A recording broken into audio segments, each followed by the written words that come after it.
I get the impulse to unify them into a single one, but I'm like, nah, just give me them all. Yeah, all the above. All of the above. All the above. All right, so speaking of special events, it's Windy City Times' 40th anniversary, and I've heard somewhere through the grapevine that there was a pronouncement from a certain city council. Yes, yeah, that's pretty cool. Tomorrow, for those in Chicago who are hearing this on Thursday, today in City Council, they are passing a resolution honoring Windy City Times for its 40 years of history. And I want to thank Alderman Andre Vasquez. His office is the one that drafted this resolution. That's amazing.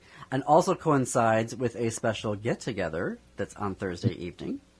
Yes, we are having our big 40th anniversary party. For those in Chicago hearing on Thursday, it's tonight, September 25th from 6 to 8 p.m. at Sidetrack. We might have a few tickets left. Go to windycitytimes.com to buy them. But it's going to be a really good time.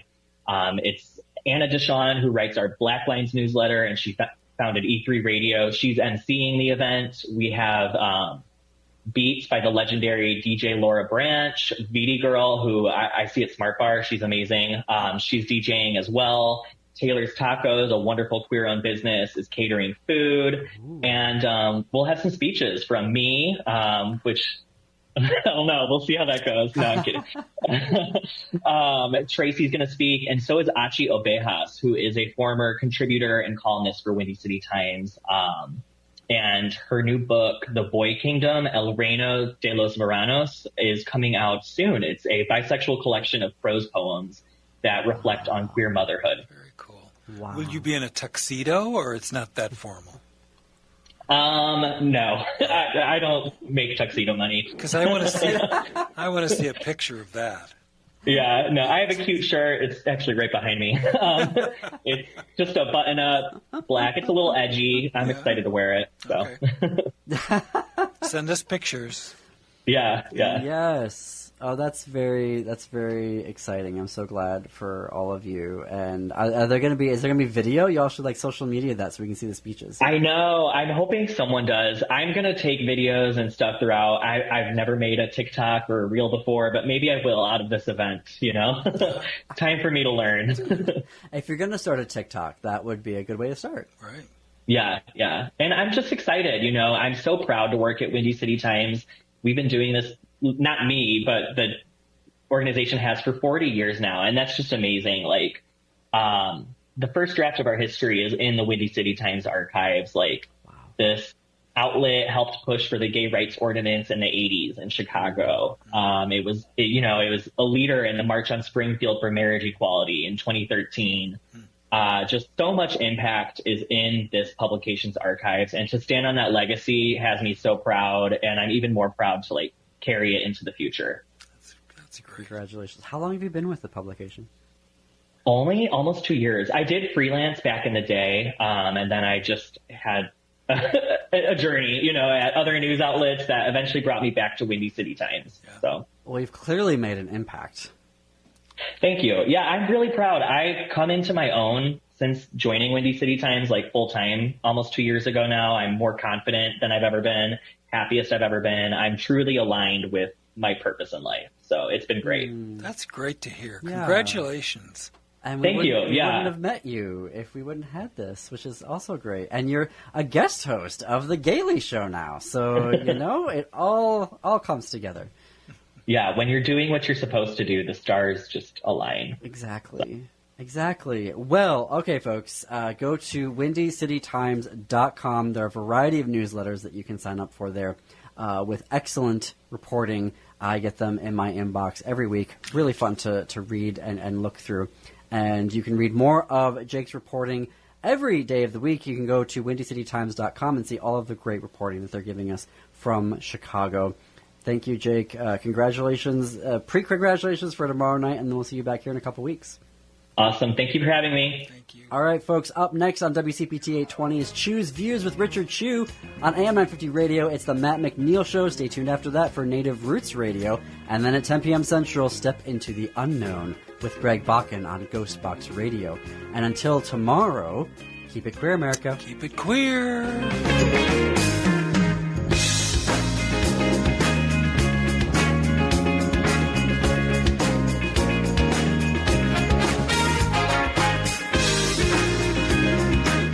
We got out of Washington State, and I think a week after, state went on lockdown for COVID. So then when we transitioned to Texas, it was very much so like, what are we going to do now? Operation Homefront has allowed our family to make something of ourselves again in the world after the military. It's completely changed the way our life is. It took us from a hopeless situation, and now we're homeowners. We have a savings account. I'm the first one to own a home out of my siblings.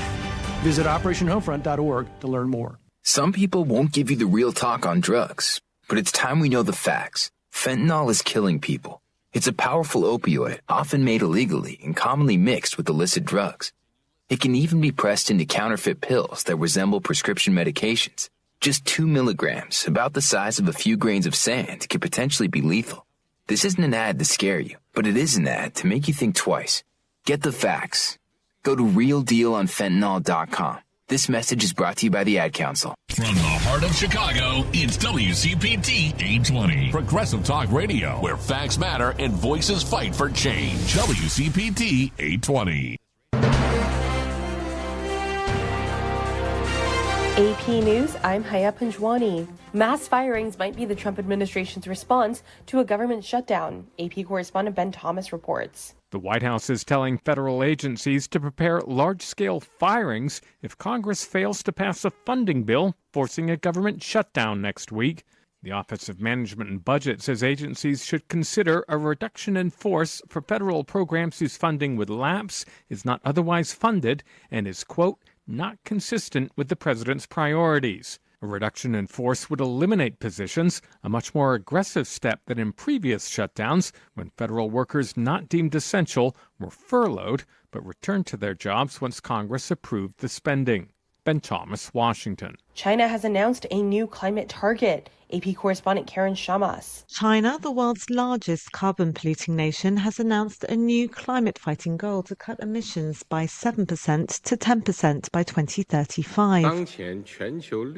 In a video address, China's President Xi Jinping pledged that China would increase its wind and solar power sixfold from 2020 levels, make pollution-free vehicles mainstream, and basically establish a climate-adaptive society. It came as more than 100 world leaders lined up to talk of the increased urgency to curb the spewing of heat-trapping gases. With major international climate negotiations in Brazil 6.5 weeks away, the United Nations Secretary-General, Antonio Guterres, convened a special leaders summit during the General Assembly to focus on climate change. I'm Karen Shamas. A Paris court found former French President Nicolas Sarkozy guilty on a key charge, but acquitted him on 3 others. That was in his trial for the alleged illegal financing of his 2007 presidential campaign with money from the government of then Libyan leader Muammar Gaddafi. This is AP News.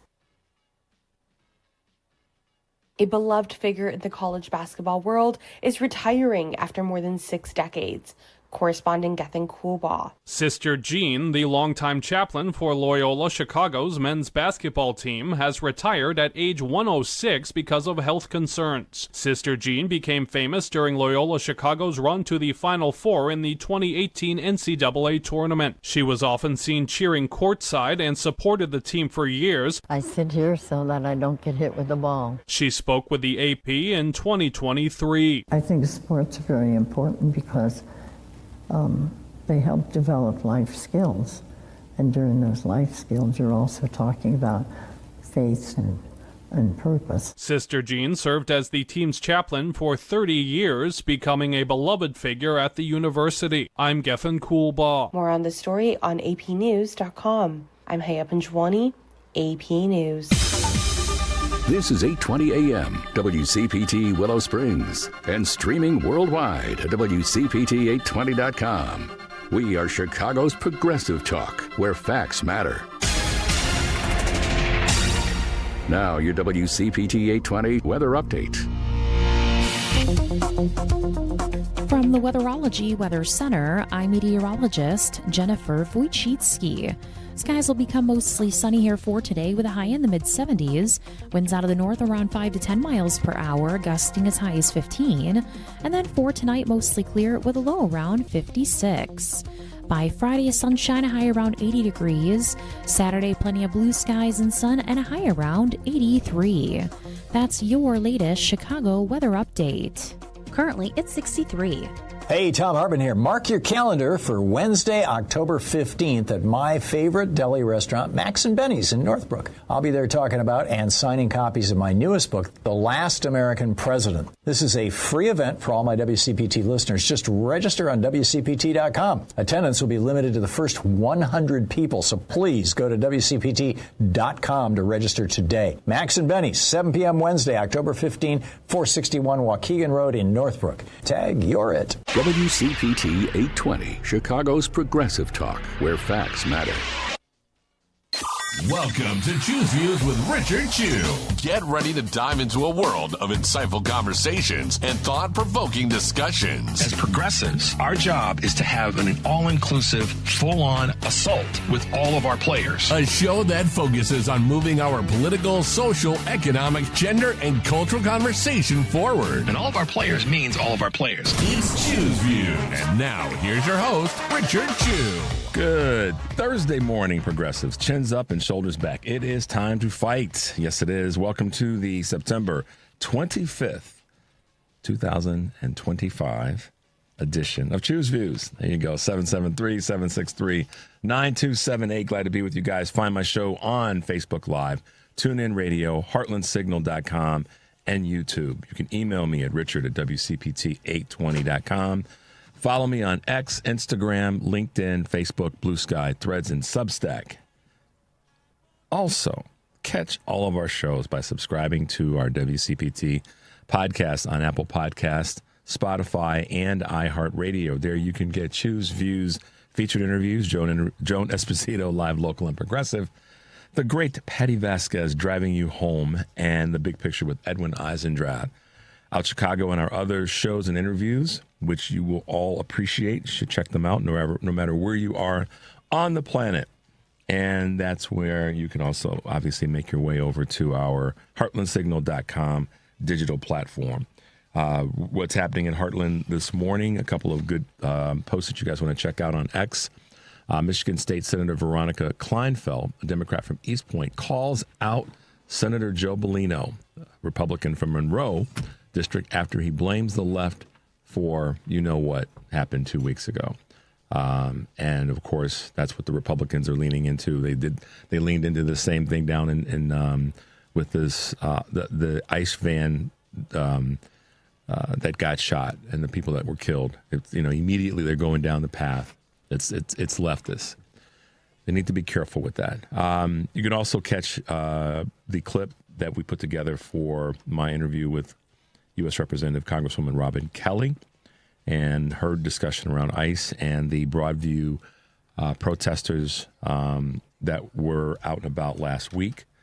And Representative Mark Vesey down in Texas, Democrat from Texas, gets all over Ted Cruz, again, about blaming the left for this violence that's taking place, that took place in the shooting in Dallas. So make your way over to heartlandsignal.com and check out our website, check out our posts and articles there. You can forward those things on. You can certainly just, be your own little podcaster by using our podcast and our information to help build your knowledge base. How about that? So today we have a great lineup of guests. At 6:30, we will have Indiana State Rep Matt Pierce, who's been with us before. So looking forward to having him on the show today.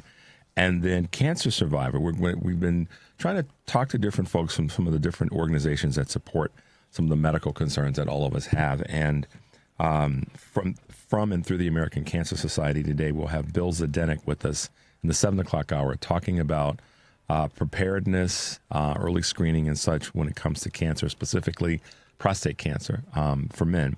And then writer, historian, author, just a real cool guy to have with us is Dante King. He'll be with us in the 7:30 hour. And I'm sure he will have a few things to say about what's going on right now. So that's what's happening on today's show. Looking forward to sharing all that with you guys. And got some little bit baby news that I'll share with you after we come back from the first break. But right now, check this out, progressives. Brett Kavanaugh, the Supreme Court Justice, in what's called a concurring opinion, said it is perfectly reasonable to question someone if they're leaving a construction site where people who may be here without legal status might be working, or if they can't speak English, and if they're legitimate or citizens, you let them go. You think they're questioning them? Because that's not what any of us are seeing in any of the bystander videos that have been made. People are being grabbed and they're being thrown into vans. And that's different than questioning people. And oh, by the way, I want to ask a question to everybody who's listening and to you. Do you carry with you citizenship papers? How do you prove to somebody that you're a U.S. citizen? Your accent? The color of your skin?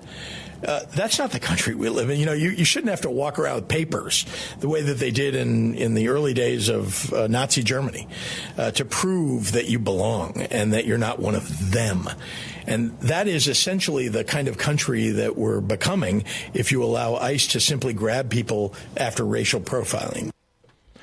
Absolutely. That is a country that we have tilted toward. When I talked about we are already in authoritarianism and autocracy, how ICE is handling itself and grabbing people is one of those things. And Governor Pritzker, in case you didn't know, that was Governor Pritzker talking with Steve Inskeep.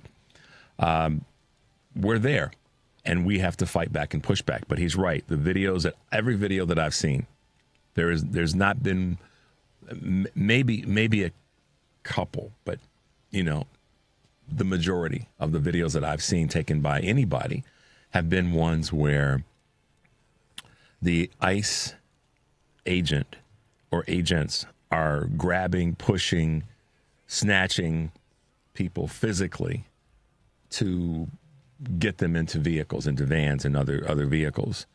There's nothing. I've seen maybe a handful of videos where the person is, whatever you want to call it, handled with some respect and decency and humanity.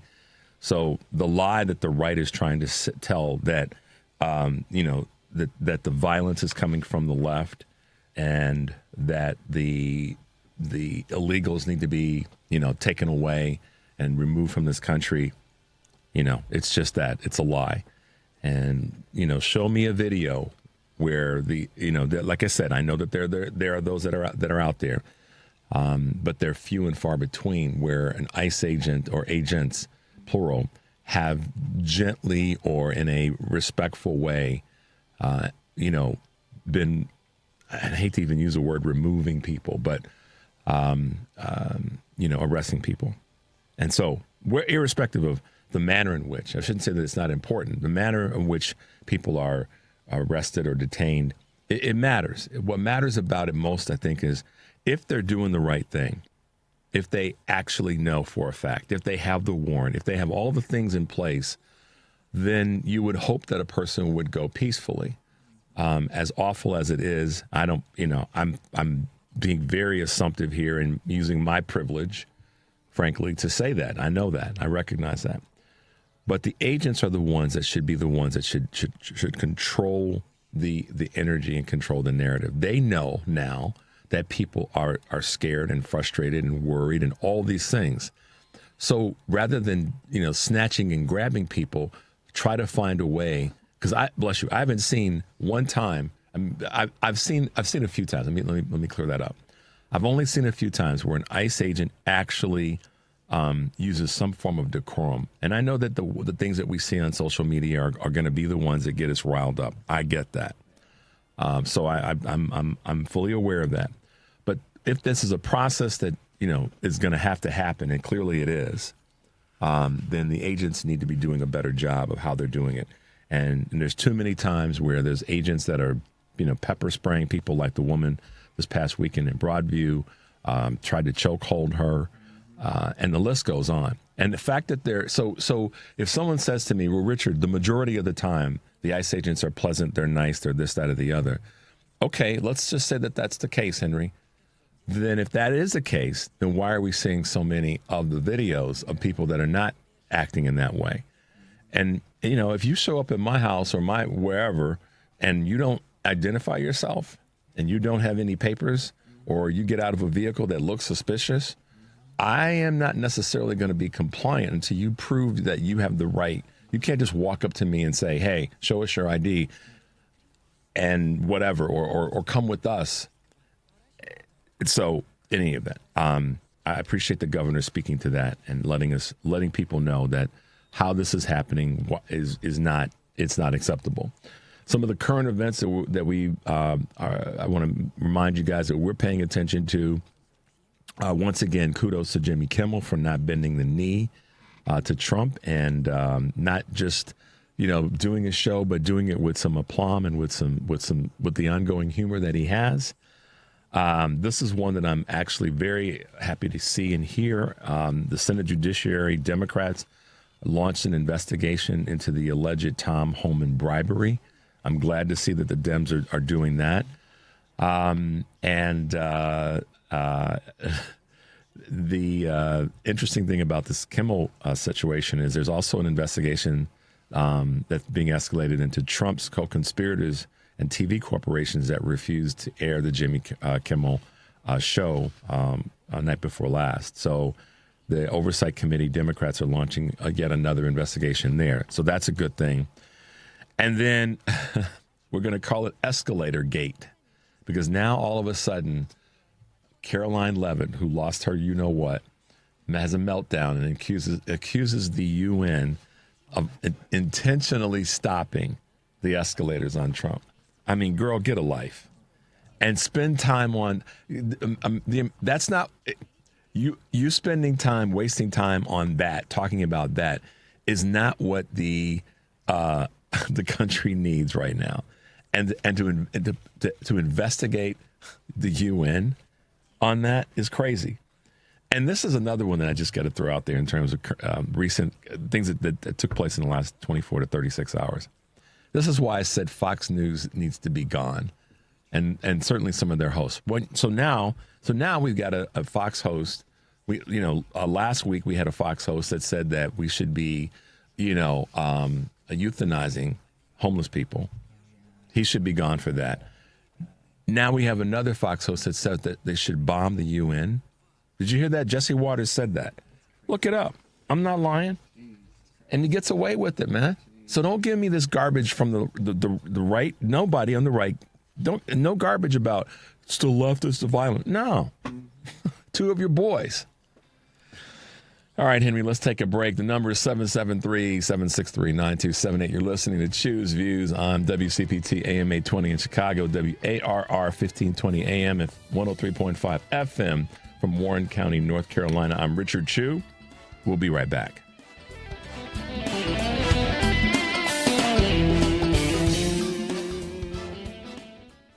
This is WCPT telling you how you can shop blue. During Donald Trump's 2024 presidential campaign, and now even, he had his rallies where he poorly danced to the YMCA. Let's take a look at all the musicians who threatened to sue Donald Trump if he used any of their music at his rallies. ABBA, Adele, Aerosmith, Andrew Lloyd Webber, The Animals, Beyonce, Bruce Springsteen, Celine Dion, Creedence Clearwater Revival, Earth, Wind & Fire, Elton John, The Foo Fighters, Free, Guns N' Roses, Linkin Park, Neil Young, Nickelback, Olivia Rodrigo, Ozzy Osbourne, Panic at the Disco, Pharrell Williams, Phil Collins, and yes, that includes Genesis too, guys, The Estate of Prince, Queen, R.E.M., Rihanna, The Rolling Stones, Spinal Tap, Tom Petty, and Twisted Sister. So if you're looking to buy some records or go see a concert, I consider checking those artists out. This has been WCPT telling you how you can shop blue. WCPT 820, Chicago's progressive talk, where facts matter. You're listening to Choose Views with Richard Chu. All right, guys, welcome back to the show. 773-763-9278 is our Credo mobile phone and text line. Check out credomobile.com. Okay, a few Choose Views news items on this September 25th, 2025. Older workers lose the 401k tax break. This is a conversation that's been out there for a bit. High-earning workers 50 or older with 401k accounts will pay taxes up front on their catch-up contributions starting next year, according to the Wall Street Journal. And I've been paying attention to this as well. And an updated Internal Revenue Service rule tracing to a 2022 law restricts tax benefits for older workers making at least $145,000 per year on the extra $7,500 they can contribute to their 401k plans. That money must instead be placed in a Roth account, which is taxed up front and can later be withdrawn tax-free. Workers without Roth access wouldn't be able to make the contribution. And that's going to be an interesting conversation as this gets closer. We'll keep you posted. Incentives boost new home sales. Sales of new homes jumped in August to the strongest pace since 2022, January, as builders enticed buyers with price reductions and other incentives. Data from the Census Bureau showed a 20.5% surge in sales last month, exceeding economists' estimates. The outsized increase comes as home builders lure buyers with what Bloomberg calls aggressive sales incentives. We'll have more from the National Association of Builders in the next few weeks. Stores are holding back on holiday hiring, and we said this was coming. The smallest seasonal gain in retail hiring since the Great Recession could be ahead of us. Hesitancy among big employers of holiday staff include Target, Macy's, points to a weak shopping season, according to Challenger Christmas and Gray. The placement firm is projecting that retailers will add fewer than 500,000 in staff during the fourth quarter, 8% less than last year, and the smallest amount since 2009. In cities, factors such as uncertainty around tariffs and lingering inflation for hiring is causing the holdback. Ford pushes the F-150 to iffier buyers. Ford is making an unusual end-of-quarter pitch by offering its popular Ford F-150 pickups at lower interest rates to those with less than ideal credit, according to the Wall Street Journal. It's wooing subprime customers, those with FICO scores under 620, through the end of the month, with rates like those offered to stellar clients. Strategy comes at a precarious time with unemployment, as we just said, ticking up as labor market softens, while the share of buyers who are late more than 90 days on auto loans has risen back to COVID-era levels. Last but not least, confidence in college is rebounding in some sectors. The decade-long decline in the perception of colleges and universities appears to be reversing. Nearly 80% of respondents to a national survey said a college education is very or somewhat important to a young person's success. Roughly half reported, quote, a great deal or quite a lot of higher education confidence. Increasingly, according to Vanderbilt University, they found that clear majorities across the political spectrum that college is at least somewhat worthwhile.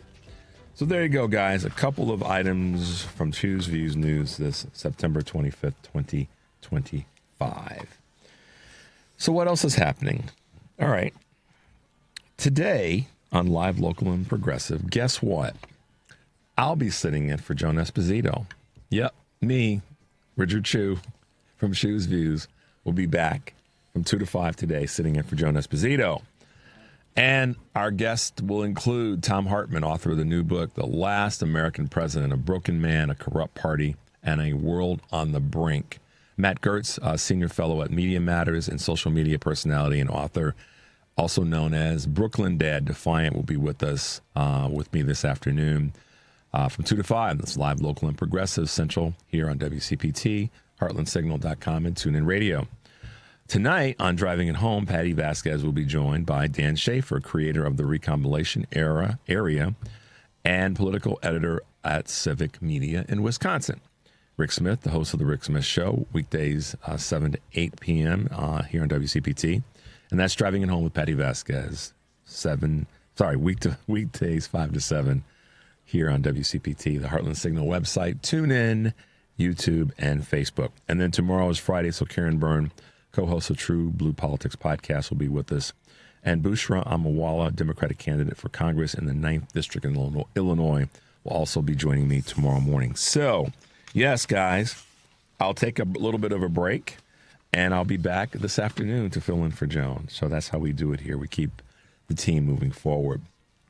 Okay, so I mentioned a few of the current events that are going on, and I wanted to just remind you guys, when we talk about what really matters, the things that we should be spending our time on, Yeah, Democrats, every time you have an opportunity to open an investigation into something that either Donald Trump is doing, someone in the administration is doing in this regime, then you should do it. I mean, it's an effective tool to keep reminding them that you're paying attention. Open these Senate investigations and these House investigations. You have the power to do that. They may not always get to the next level. They may not always get to what you want. But opening them, getting the conversation out there does two things. For the administration and for those that are doing things that are skeptical or concerning, it lets them know that the Republicans can push hard to get away with a lot of the things, but they can have a blind eye and not call the administration out on things as they should, meaning the Republicans in the House and the Senate. But you as Democratic elected officials need to be the ones to push in that space. Secondarily, as small as it may be, I think it also allows voters to know, or at least have an understanding loosely, that the elected officials are doing a doggone thing.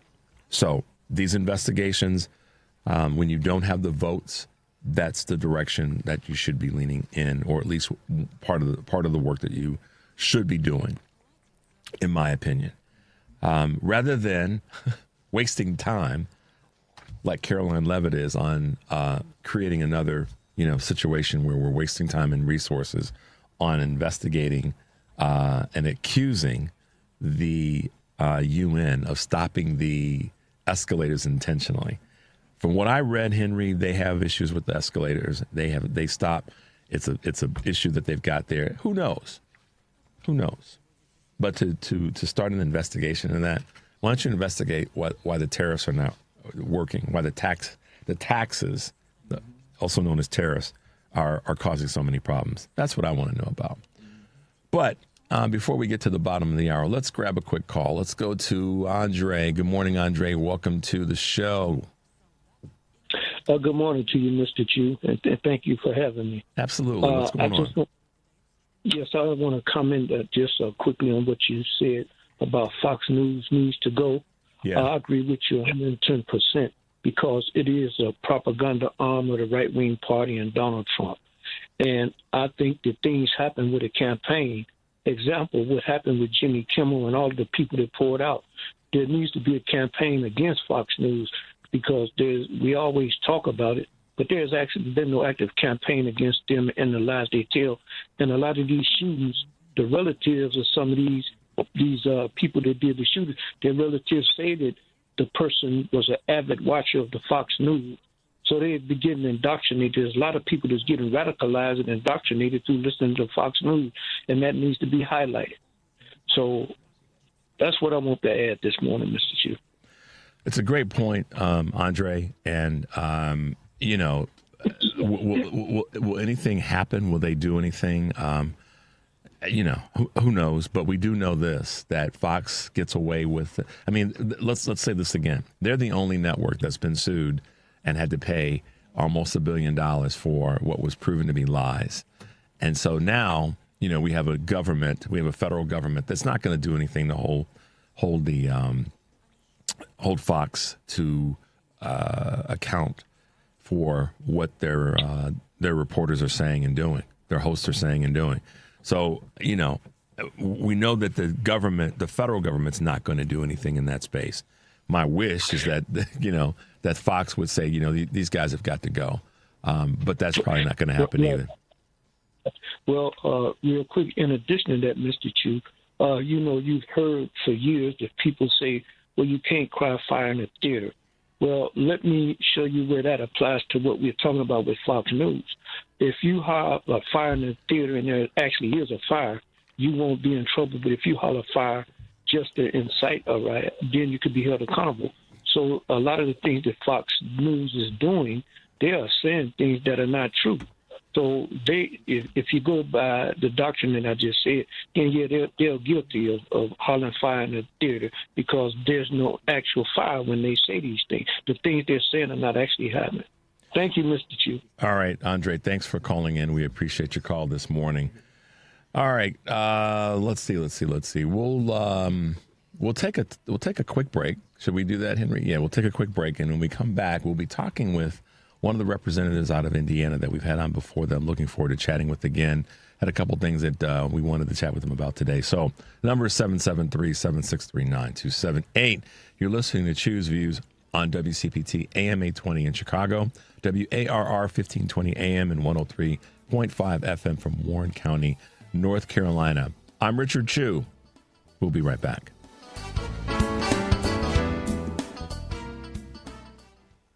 Greece is cheap. But the airfare costs a fortune. Paris? Not much closer, and again, airfare... What about Puerto Vallarta? Let's face it, flying anywhere is just too expensive. Wait, what's this? Low-cost airlines. With one call to low-cost airlines, you'll drastically slash your travel costs. We're talking insanely low airline prices to any of your favorite destinations. Where would you like to go? London, Rome, Costa Rica, Australia? Wow, that's cheap. So why wait? Call now to learn how crazy cheap it is to fly anywhere in the U.S. or international. Our prices are so low, we can't publish them. The only way to get them is to call to instantly hear the most amazing best deals on airline travel. It's that easy. So call now and start packing. 800-708-3091. 800-708-3091. 800-708-3091. That's 800-708-3091.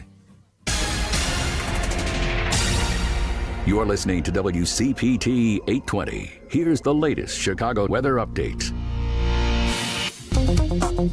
From the Weatherology Weather Center, I'm meteorologist Jennifer Wojcicki. Skies will become mostly sunny here for today with a high in the mid-70s. Winds out of the north around 5 to 10 miles per hour, gusting as high as 15. And then for tonight, mostly clear with a low around 56. By Friday, sunshine, a high around 80 degrees. Saturday, plenty of blue skies and sun, and a high around 83. That's your latest Chicago weather update. Currently, it's 63. This is WCPT 820, where facts matter. Welcome back to Choose Views with Richard Chu. Hey, guys, welcome back to the show. Thanks for being with us this morning. Hey, I just got a text from someone that said that they had read that regarding this escalator issue, that staff person put their foot on the emergency stop button. So it's your own people, Caroline. But they, she's gonna wear that cross around Henry to make it seem like she's this, holier than thou. I'm a good Christian. I do everything right. But you know better, y'all. Well, I've said this so many times, and it's part of who we are. We try to be, at least in terms of our show's DNA, and that's to make sure that we are talking to people who are getting things done on a local level. And this gentleman we've had on with us before, and I'm so excited that we have a chance to have him back. I said we had him on before. I said we got to get you back because so much more to talk about. And that would be Matt Pierce, who represents Indiana's House District 61, which covers most of the Bloomington, Indiana. He also serves as the Assistant Democratic Floor Leader. Good morning, State Representative Matt Pierce from our neighboring state of Indiana. Welcome to Choose Views. Good morning, and hello, Chicago. That's right, Matt. Hello, Chicago. Hello, Bloomington. Well, listen, it's been a few weeks since we talked last, but when we talked last, it was a great conversation, and you were so informative to our audience about the things that you're dealing with and navigating as a part of the House of Representatives, the State House of Representatives in Indiana, and your specific District 61, as well as your work as the Democratic Floor Leader. And one of the things that you started to talk about that we didn't get a chance to really get into deeply, we were talking a little bit about redistricting and how that would impact Indiana. So let's kind of pick up the conversation there and what you guys are trying to do with the Democratic caucus to push back on the redistricting in the state of Indiana. Yeah, well, as your listeners might know, back in August, President Trump said, the Republicans might lose control of the House, so we need to redraw the districts to give us an advantage. And so he got Texas to do that. Then California said, well, we can't just stand by and let you guys do it. So California kind of neutralized Texas. So then the vice president showed up in Indiana and said, we need you to redistrict and try to pick up some seats for us here. And they went to Missouri, some other places. So the Trump administration has been kind of roaming around the country asking for, states that are completely controlled by Republicans to give themselves an advantage by rigging up these districts. And so Indiana has been, the Republicans, I guess, have been trying to figure out, what they're going to do and when. And so we've been standing by trying to figure out what they're going to do. And so in the meantime, what our caucus has been trying to do is just really maximize the public pressure on the Republicans not to do it and make sure that people understand what's at stake.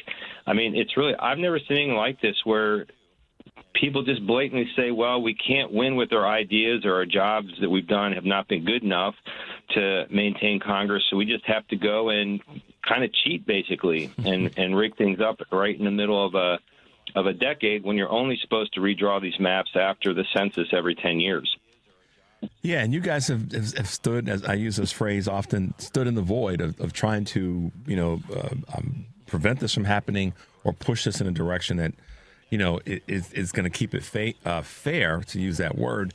But of course, your governor is one of our colleagues. Kurt Mullett from Hoosier Blue 63 is a person that follows you and knows so much about what you're doing. But he said so many times that Indiana has become a sort of a testing ground in some ways for a lot of things that they want to push through from Project 2025. And this is yet another one of those things. But kudos to you guys in the Democratic caucus in Indiana that are pushing back and trying to find ways to get around this and stave it off. What does the data show when it comes to how Hoosier voters are feeling or thinking about redistricting? What are you hearing? What data points do you have in this conversation? Well, there was some polling done and reported in the media, and a majority of the people do not like this idea. And I think the Republicans know that even within kind of their own base of support, I think other than the most partisan Republicans, I mean, people in Indiana, they believe in fair play and competition, and, they don't like cheating. And so I think that even within the Republican base, most people are like, this seems a little odd to be wanting to do this. And I think they know it's a very bad look. And so other than the most partisan kind of MAGA crowd, which is like do anything Trump wants, I think that they're concerned about getting some serious blowback if they go through with it. And so that's why I think nothing really has been happening yet. Now, the White House, as I understand it, has been, putting pressure on, saying we'll take away your federal money. The administration is trying to move a lot of the Department of Agriculture offices out of D.C. into the middle of the country, and apparently Indiana is on the list to get some of those offices. And so the governor kind of suggested we might lose that if we don't do the redistricting. So that's another thing that is just odd. Can you imagine a governor saying, like, well, I guess we'll have to do this because we're getting blackmailed by the federal government? I mean, like, when will somebody stand up and say this isn't right? And particularly those on the right who are impacted. Like, I'll share a story with you, Representative. There's a U.S. Representative, Eric Van Orden up in Wisconsin, that said, has been saying this, and he doubled down on it. He's probably going to triple down on it, that if there is anyone that's an employee of the Mayo Clinic that makes any ill comments about the late Charlie Kirk, that he's going to push toward having federal funding be eliminated from the Mayo Clinic. Now, what's crazy about that? First of all, it's crazy on its base, but the people that go to the Mayo Clinic are not just Democrats. There's people from all over the globe, and certainly a large number of people who are Republicans that need the expertise and the brilliance, the medical brilliance of the Mayo Clinic. But the reason I wanted to just share that with you, and you may already be aware of it, is it's blackmailing. people who are there to work and provide services for folks who want to come and need to come and be treated. And you just give us an example of kind of the same thing. If you guys don't redistrict, then we're going to take money away. We're going to skip past Indiana for potential federal work opportunities and business opportunities. It's blackmail, and the Republicans have to be the ones to stop kowtowing to this. Have some steel in your spine and be willing to say, no, that's not right for our state all at large. Well, this is the irony, is that President Trump and the White House are harming the people who voted for them, hoping that this administration would actually make their lives better. And it just shows this kind of scorched earth approach. They really don't care who they hurt as long as they can achieve their political goals. And they're completely undermining their own people. And, you know, if someone has cancer and they need treatment and they're hoping that research will find a cure so they can live longer, do they care what the Indiana congressional districts look like? I mean, why would you punish that person because you're trying to get some more political power? It's just, it doesn't make any sense. And people really do have to stand up and say, this is just nuts. This is not how America is supposed to work. And we've got to get things back on track. Have you seen, and you and I both are in agreement on this in terms of what Republicans need to be doing, have you seen or do you have any Republicans in the state of Indiana, this House or in the Senate for that matter, that are giving any kind of, you know, sense that there's a crack in the armor with regard to the state redistricting, and on a federal level? Are you hearing anything from your state representatives that speaks to there may be some cracks in the armor? Well, the congressional delegation, Indiana delegation, they all got immediately on board pretty much and locked down. We have 70 Republicans out of 100 in the Indiana House, and I think maybe a half dozen expressed some concern about it, saying they didn't really want to do it, which is fairly courageous. And then you might know that about 55 of them went out to the White House for a meeting, and President Trump met with the leaders of the House, the Indiana House and Indiana Senate. And when they came out of there, they were suddenly like, well, you know, maybe it's important to do this because, gosh, if we don't control Congress, then all these horrible democratic policies will get enacted and it will hurt our state. And so maybe we need to do it. So people started backtracking. But I think that there are a lot of people who are just like laying low because they don't want to upset Trump. They don't want to become a target for getting primaried, but they know that it's a disaster and they don't want to do it. And so, you know, they've been having some meetings amongst themselves. The fact that they haven't done it already makes me think that there's enough pushback within their Republican caucus that they're having a hard time lining up the votes. Because the interesting thing to understand about the way this process could work is in Indiana, under our state constitution, you can suspend the constitutional requirement that a bill be read on 3 separate days and essentially pass it like in 10 minutes if you want to. But you need 67 out of 100 to agree to that. They've got 70 out of 100. So if they all stick together, then they can suspend the rules, jam it through, not allow any amendments, and they're done, you know, within a couple hours. But if they have, you know, 4 or 5 of their members basically say, we're not going along with this, now they can't suspend the rules. Now they got to hang around. There's an opportunity for the public to, you know, get involved.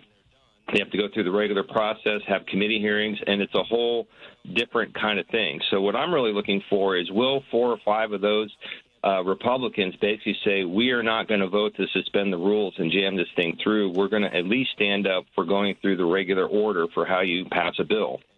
Yeah, because that'll come back and bite them in the backside if they jam it through, even though they can. And so I use this phrase a lot, Representative Pierce, just because you can do something doesn't necessarily mean you should do it. And in this case, they can do it. You're right. They've got the numbers. But you know, this is one of those things where it could come back and bite them in the behind, particularly if they do it. And then the reason that they did it is because they felt that they were being held hostage. And then the state of Indiana doesn't get some of those goodies, quote unquote, that are being promised from the Trump administration. That would be egg on the face. So, you know, maybe there will be those 3, 4, 5, if not more, that understand that this is going to be, it's a short term escape the harm of Trump, but the back end of it could be hugely problematic. You're listening to Tu's Views on WCPT AM 820 in Chicago and WARR 1520 AM and 103.5 FM from Warren County, North Carolina. I'm Richard Chu. We're talking to Indiana State Rep from the 61st House District, Matt Pierce.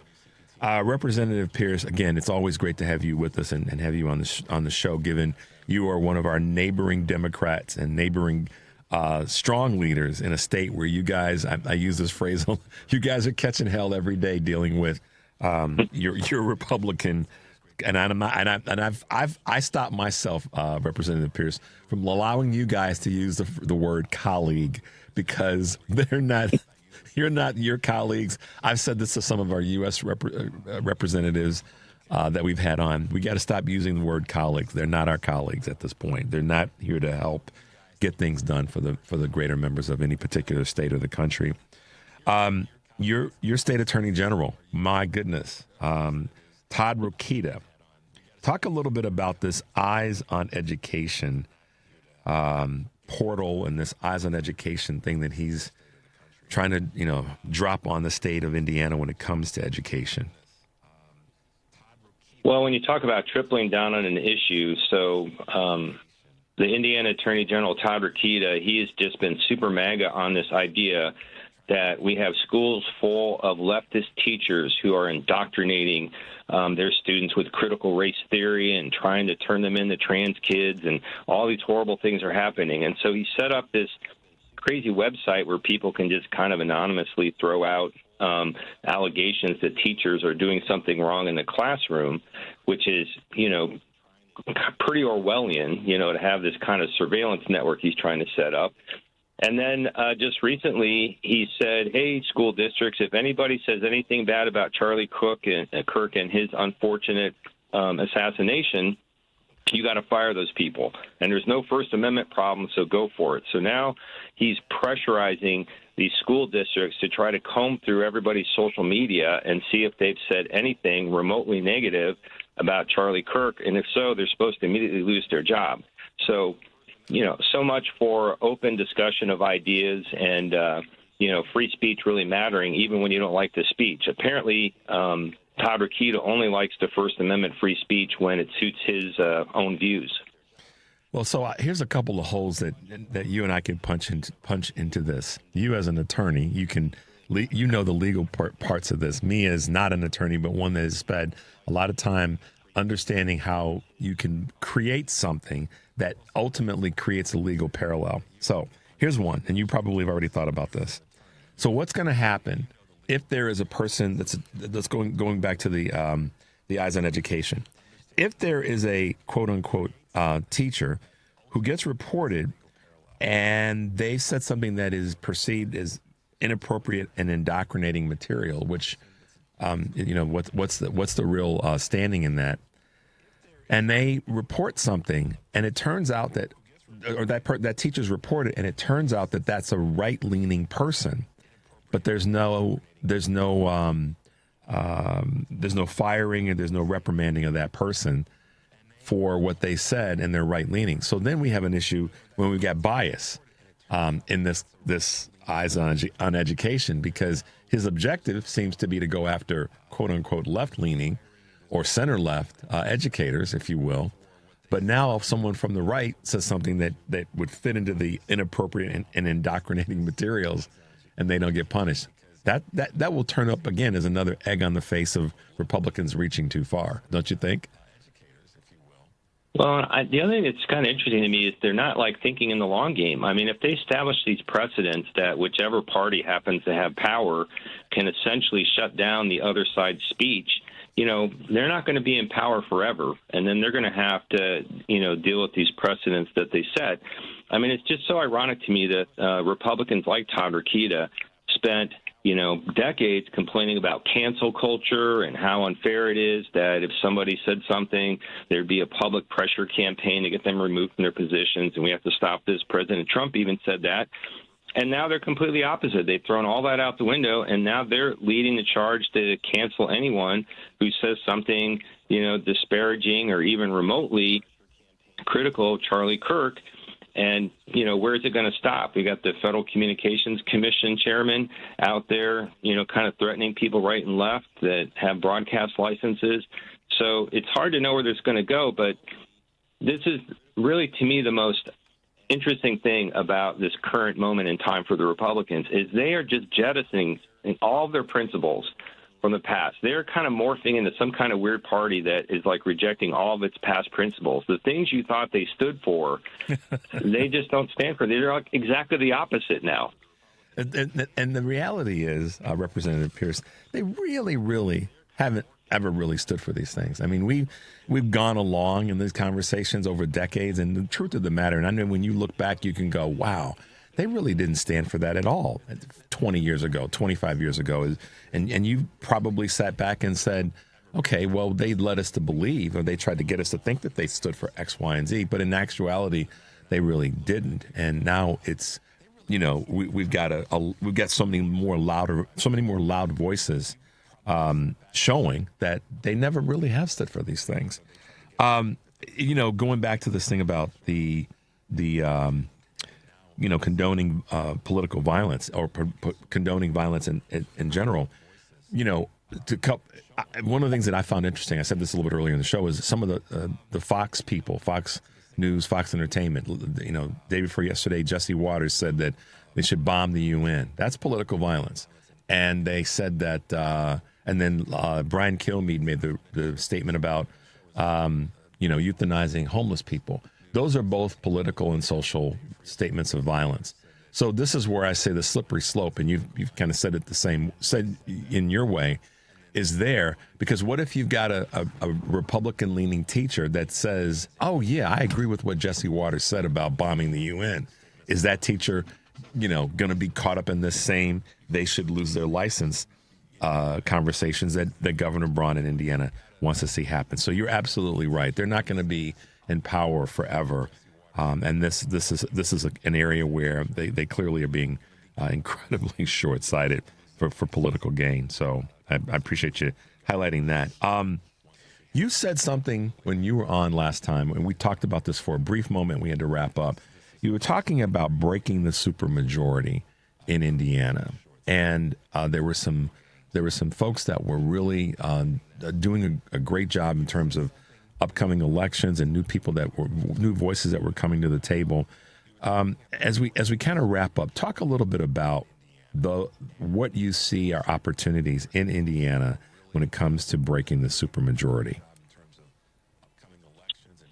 Yeah, we see some interesting trends in the state in that, Hamilton County is a county north of Indianapolis, and, for decades it was just like total rock rib Republican county.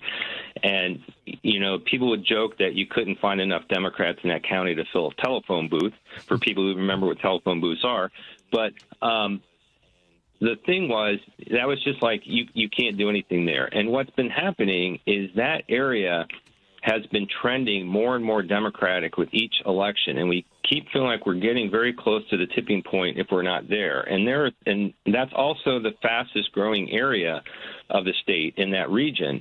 And so you have an opportunity, as the population shifts, is also attracting some people from out of state coming in there.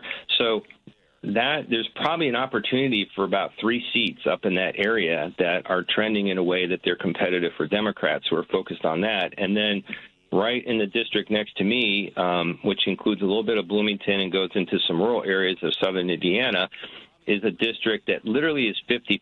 It's kind of when they were gerrymandering the maps the first time after the last census, they kind of ran out of Republicans when they got into this last little piece. And so they didn't have much choice. And so there literally is like a 50-50 district. And it's been very tight the last couple election cycles. And so we think that there's a really great opportunity there. So if you could pick up 3 in Hamilton County and you pick up the 4th one down around Bloomington, now you've broken the supermajority. So now what that means is if the Republicans start to do something crazy, they bring a ridiculous amendment to the floor, you can basically call timeout on them. You can leave the floor, There would not be a quorum and able to conduct business. And now you can begin negotiating. And you can say, okay, if you want us to come back so you can pass the other bills you care about, you need to back off on this or modify what you're doing. And you begin to have some leverage to make things happen. And then the people in the hallway, the lobbyists, people who support campaigns, the funders, they start to say, oh, these Democrats now have some leverage in this process, so maybe we need to be talking to them and treating them with a little more respect than we have in the past. And just the whole dynamic begins to change, and that's what really gives you the opportunity then to start building toward an actual majority. I appreciate you breaking that down, because right before we left last time, we touched on it and we didn't have enough time to talk about it, because what you just described, Representative Pierce, in Indiana, in Hamilton County, and then in Bloomington, it's 4 seats. It's a game changer for the state, which means it has a little bit of federal impact, because as we all know, money does drive our politics. So now Indiana's got a version of what Texas did, which is to slow down some of the legislation that's bad for the state, and then some support from people who want to be able to support Democrats in the state of Indiana. So I talk about this a lot. Local elections, local activity is so critically important. And we all talk about the federal because it's in our faces 24/7. And it's those local elections, those counties where we can pick off one here, one there. And it's happening in different areas. And I just want to get your thoughts about, is it more than we're making? Is it less than we're making it? Or are we on a good trend from some of the elections that you're seeing and hearing about in other states, local or state elections and other elections where we're getting one here, we're getting one there? Out in Arizona, Ms. Gravali just pulled off an unknown upset out there. Do you see that we are making some strides? And if we're not, what should we be doing to make them?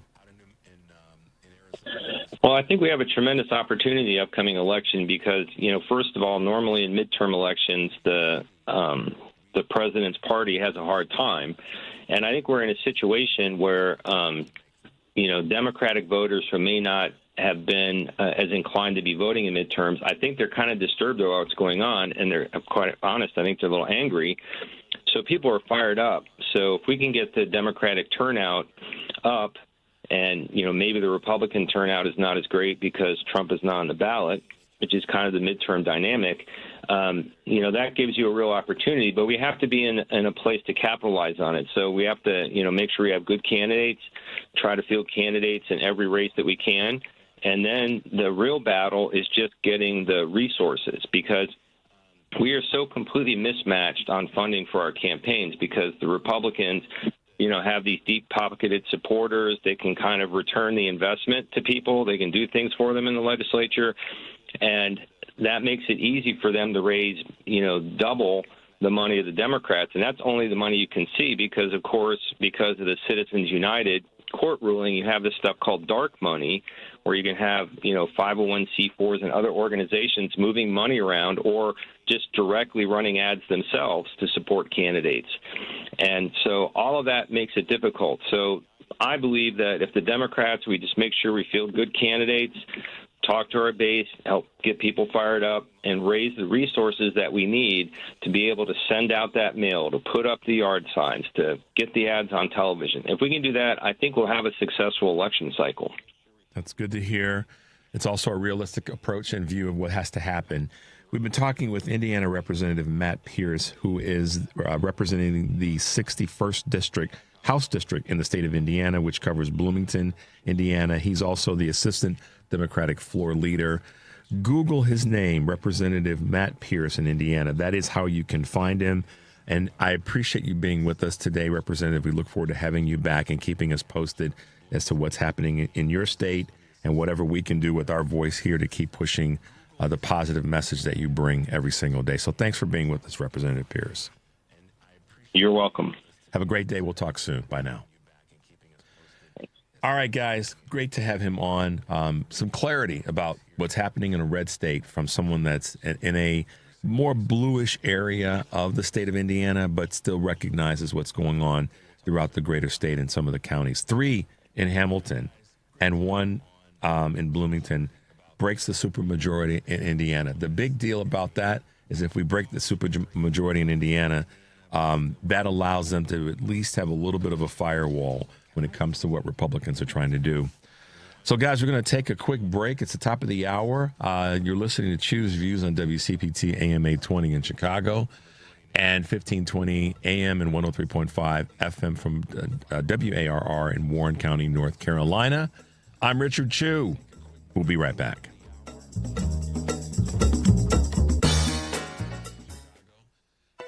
Check up on health with Chris Whitting. Americans are decorating their bodies with tattoos more than ever before. But there are drawbacks in being trendy. Here's dermatologist Dr. Ronald Whelan. The inks and pigments that are used are not regulated. You don't have any real way to know what the quality of the material is that's being inserted into the skin. Various colors that are used are made up of a variety of different metals and other organic material. People can develop the same kind of reaction as they can from piercings. The biggest risk, I think, from tattoos has to do with the potential spread of infectious diseases, so that if a tattoo artist doesn't understand sterile technique, you could easily understand how a person who had a disease that maybe they didn't even know about could have a tattoo put on, and then the next person has a risk of getting the same kind of infection from the needle. If you must tattoo you, then ask questions of the artist first. With Checkup on Health, I'm Chris Whitting. WCPT Replay. We are talking with retired Major General Randy Manner. It's very important that you find these concepts of hope locally, because when it is absent from a higher level, for example, in this case, nationally, you have to look and find it, because there are these great leaders. I will tell you that I was absolutely inspired by the remarks of the governor of Illinois and the mayor of this great city. When both of them gave that press conference, I was going, now those are leaders. Yeah. Those are people who are saying we are going to stand up for our people. In terms of the people who are listening to this now, if you live in Chicago or you live in Illinois, you should be proud of those leaders that you've elected to stand up for what is right. Keep listening to WCPT 820 because facts matter. This update is brought to you by IHOP. Go to your happy plates with the $6 IHOP value menu, available every day at IHOP. $7 in some locations. AP News, I'm Haya Pinjwani. AP correspondent Donna Warder reports on the documents seized from the office of President Donald Trump's former national security advisor. According to court filings unsealed this week, multiple documents seized by federal agents from the office of former national security advisor John Bolton are labeled classified, confidential, and secret, and appear to be about weapons of mass destruction, national strategic communication, and the U.S. mission to the United Nations. Many of the documents contain partial or full redactions. Bolton was President Donald Trump's national security advisor during his first administration, but he served only 17 months and was ousted after clashing with Trump over Iran, Afghanistan, and North Korea. I'm Donna Warder. AP correspondent Karen Shamas reports on the trial of former French President Nicolas Sarkozy. Paris court has found former French President Nicolas Sarkozy guilty on one charge in his trial for the alleged illegal financing of his 2007 presidential campaign with money from the government of then Libyan leader Muammar Gaddafi. Sarkozy arrived at his trial accompanied by his wife, Carla Bruni Sarkozy. The court found Sarkozy guilty of criminal association in a scheme from 2005 to 2007 to finance his campaign with funds from Libya in exchange for diplomatic favours. But it cleared him of 3 other charges, including passive corruption, illegal campaign financing, and concealment of the embezzlement of public funds. Sarkozy can appeal the guilty verdict, which would suspend any sentence pending the appeal. I'm Karen Shamas. Tattoo artists in South Korea will no longer need to worry about being punished for doing their jobs. That's as the country's parliament approved a landmark bill to end a requirement that anyone who gives a tattoo must have a medical license. This is AP News.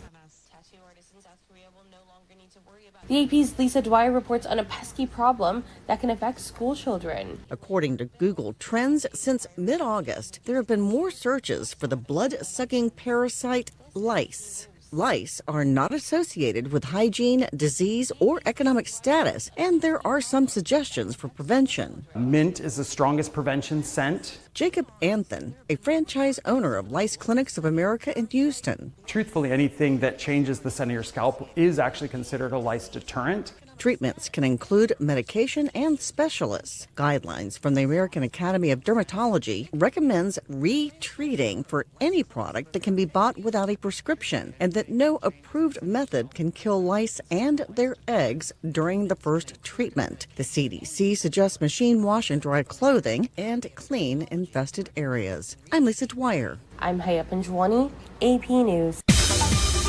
This is 8:20 a.m. WCPT Willow Springs and streaming worldwide at WCPT820.com. We are Chicago's progressive talk, where facts matter. Now your WCPT 820 weather update. From the Weatherology Weather Center, I'm meteorologist Jennifer Wojcicki. Skies will become mostly sunny here for today with a high in the mid-70s. Winds out of the north around 5 to 10 miles per hour, gusting as high as 15. And then for tonight, mostly clear with a low around 56. By Friday, sunshine, a high around 80 degrees. Saturday, plenty of blue skies and sun and a high around 83. That's your latest Chicago weather update. Currently, it's 63. Hey, Tom Harbin here. Mark your calendar for Wednesday, October 15th at my favorite deli restaurant, Max and Benny's in Northbrook. I'll be there talking about and signing copies of my newest book, The Last American President. This is a free event for all my WCPT listeners. Just register on WCPT.com. Attendance will be limited to the first 100 people, so please go to WCPT.com to register today. Max and Benny's, 7 p.m. Wednesday, October 15, 461 Waukegan Road in Northbrook. Tag, you're it. If you want your children to read, remember, the special ingredient is you. Spend time with your family, building bonds through reading. Those stories, those memories will last forever. This message brought to you by the National Association of Broadcasters and this station. You're listening to WCPT 820 because facts matter.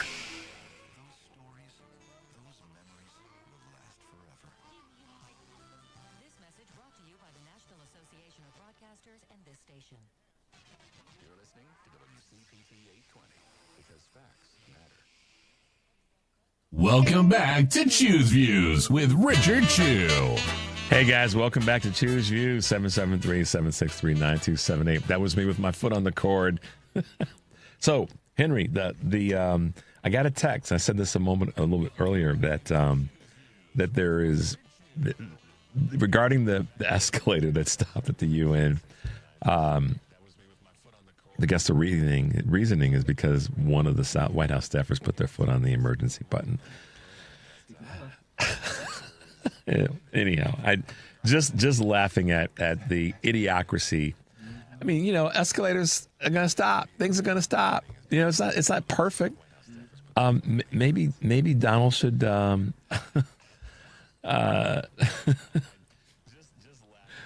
Oh, Lordy. I was about to say maybe Donald should drop a few pounds. Maybe he should. And that might help to offset, escalators breaking or stopping. And, nobody got hurt. That's the thing that I find interesting. Nobody got hurt.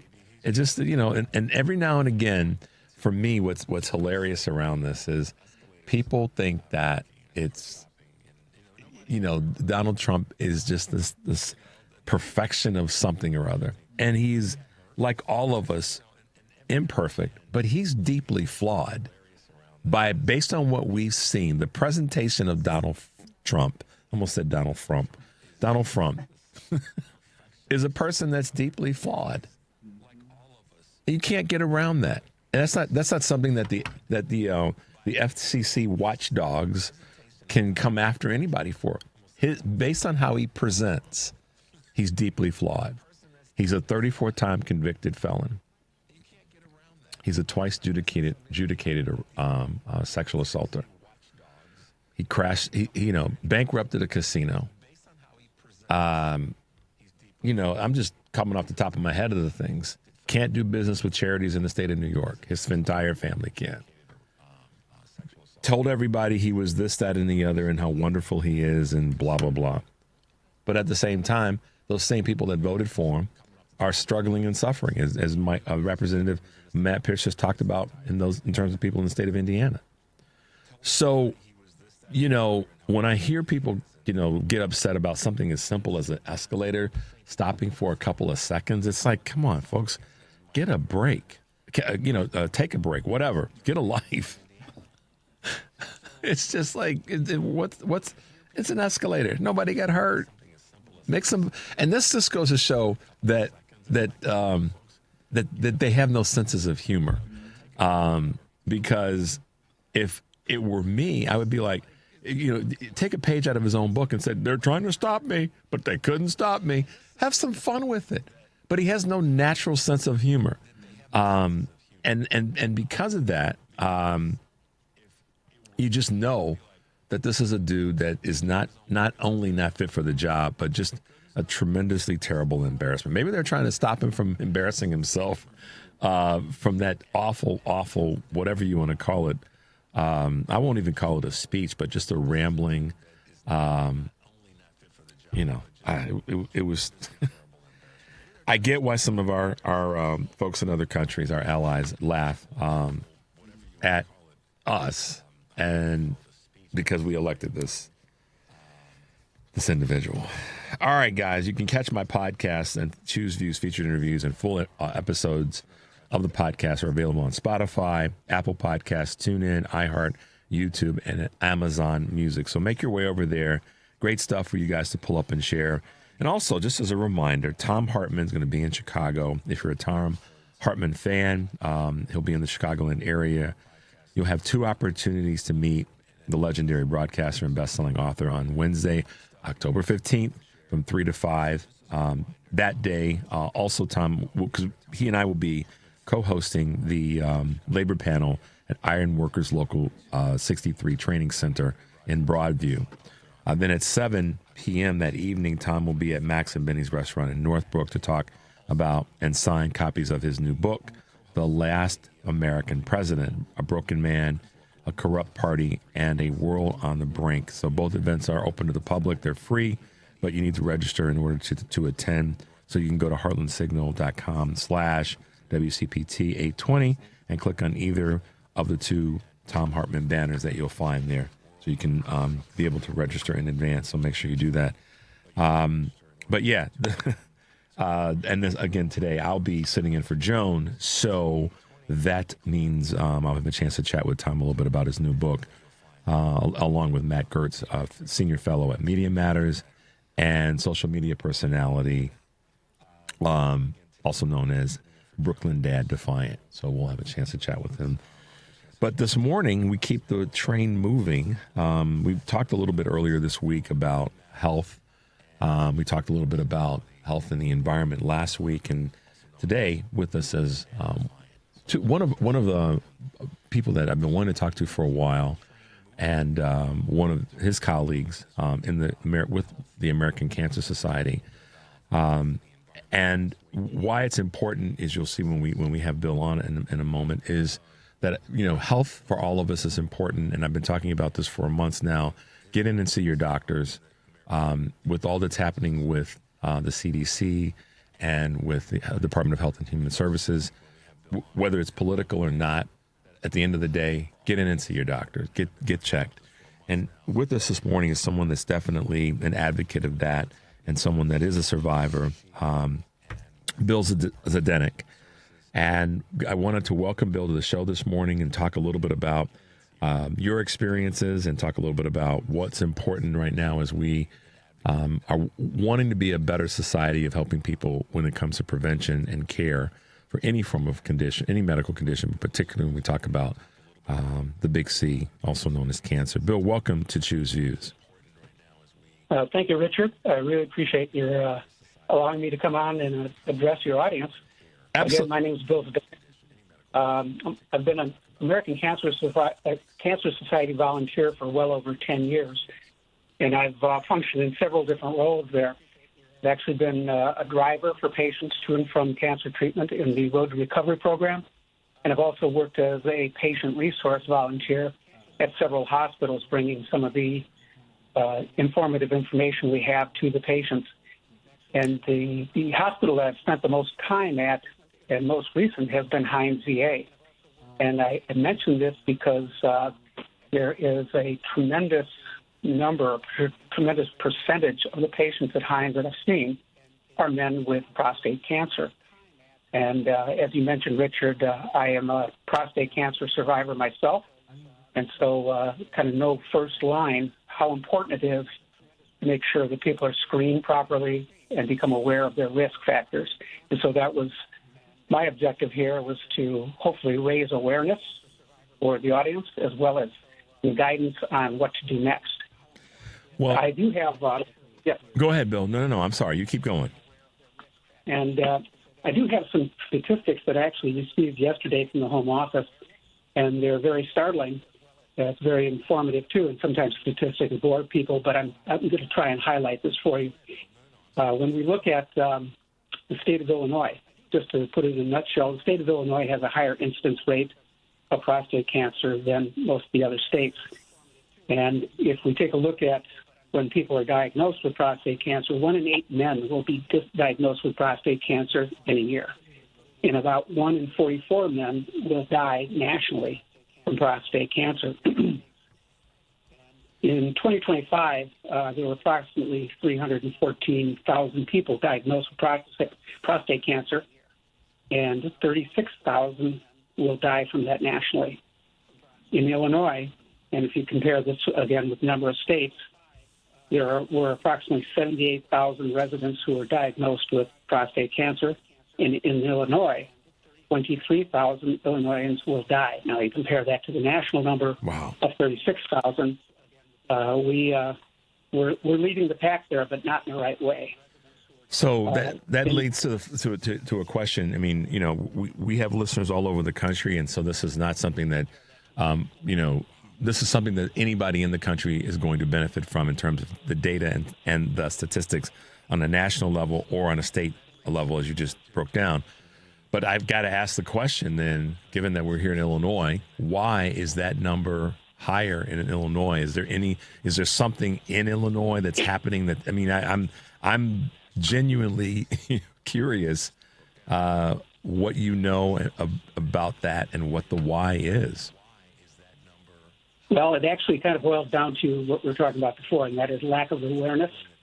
And I think there's some confusion as to when people should be screened, which is consequently why the American Cancer Society and the American Urological Association also put together screening guidelines. And before I go on, and I'll repeat this a couple of times, is that the information is available on cancer.org, which is the American Cancer Society website. But I'll give you some of the background, some of the information that you're asking for. Black men in general have a 63% higher prostate cancer incidence than white men. And overall, prostate cancer mortality ranges much higher in the black community. So again, coming back to education and awareness is really, really key.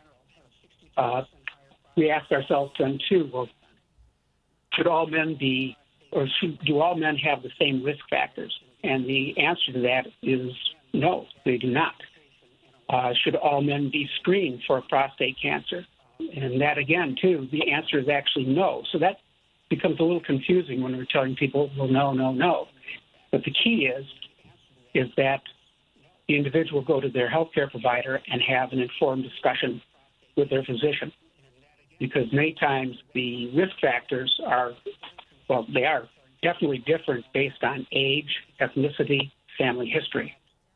And I can give you just an overview of the guidelines at this point. And again, a lot of statistics, they are available online. And but I'll give you some of the information right now. When a man should be starting to talk to their physicians about prostate screening, age 50 is the cutoff for average risk patients. In other words, if a person's 50 or more, they should be talking with their doctor about their age, ethnicity, family history. At age 45, men with a higher risk should start talking to their physicians, and this includes African-American men and men who have first-degree relatives, either a father or brother, diagnosed with prostate cancer at an early age. It gets even lower in age when we have higher risk. So age 40, a person should be talking to their physician if they know that they have had more than one first-degree relative who has had prostate cancer at an early age. So again, it comes down to discussing this with the physician and discussing the variables and determine whether or not you should be screened. What's a first degree, again, in terms of this conversation, what's a first-degree relative defined as again? Father or brother. Father or brother. Okay. And this it opens up so many questions. And Bill, thanks for being with us this morning. As a cancer survivor, prostate cancer survivor specifically, but just for the information that you have and can share with us. I think sometimes data and statistics can be alarming and shocking, but at the same time they should be informative. And what you share with us just now is all three of those: shocking, startling, and but most importantly informative. Yes, I'll say it again. Go to cancer.org to get data and information, and I know Bill's going to say it again as well. But help us understand, help the audience understand why. I always say diagnosis for anyone is good, but obviously African-American men are in a higher percentile of this. Is it lack of awareness? Is it lack of medical care? Is it what are some of the subcategories or reasons behind why it can be disproportionately higher in specifically the African-American community? What is it that's not there? What's not? Why are the dots not connecting? That's a great question, and it's interesting because I have a very close relative who did their doctoral thesis on healthcare equity, and one of the most important factors that came true in this thesis was that awareness and education is first and foremost most important. Making sure that individuals are accessing their healthcare providers, that they are informed of risk factors, that they do know what to do with monitoring those risk factors. So I guess that would sum it up in my mind, is that awareness and education is really, really important here. One of our listeners just asked a question. In terms of the first degree, what about grandfather? That's an interesting discussion, because I've just gone through that with my own personal physician. And if you have that information, always good. But probably, again, it depends on what the healthcare provider would respond, or how they would respond. I know myself, at my age, I have no idea what my grandparents' health looked like. Got it. So a lot of it's relying on the folks that are still with us, depending on our age, to help us understand what someone else's medical conditions were in our lineage. So, okay. Exactly. I get exactly. it. Okay. Go ahead. I'm sorry, Bill. You got something else to say. Sorry. And the bottom line, too, is that when we look at all the long-term effects, is that person diagnosed with prostate cancer, the overall survival rate at 5 years is 100%. Now, that'll vary by the degree, the aggressiveness of the cancer, but it gives everyone hope. And it also gives somebody, I think, an underlying driving force to get screened and make sure that they stay on top of their health care. Medical care, in a broad sense, in our country is being attacked. And I know that we aren't making this a political conversation, and I respect that for you. However, the reality is there that medical care is being attacked. on a federal level, and many states are doing, here in Illinois particularly, everything that we can do to be a firewall in that space. Are you concerned, or what are your concerns about how that's going to impact members of all communities, but in this case of talking about prostate cancer and awareness and prevention, diagnosis and prevention, how do you feel that's going to impact this particular area of cancer? To answer that honestly, I don't know. I'm focusing predominantly on what can be managed and controlled. There's some things that are outside of our ability to manage and control, but making recommendations for individuals to see their healthcare provider and increase their awareness and education, I think, is really, really key here.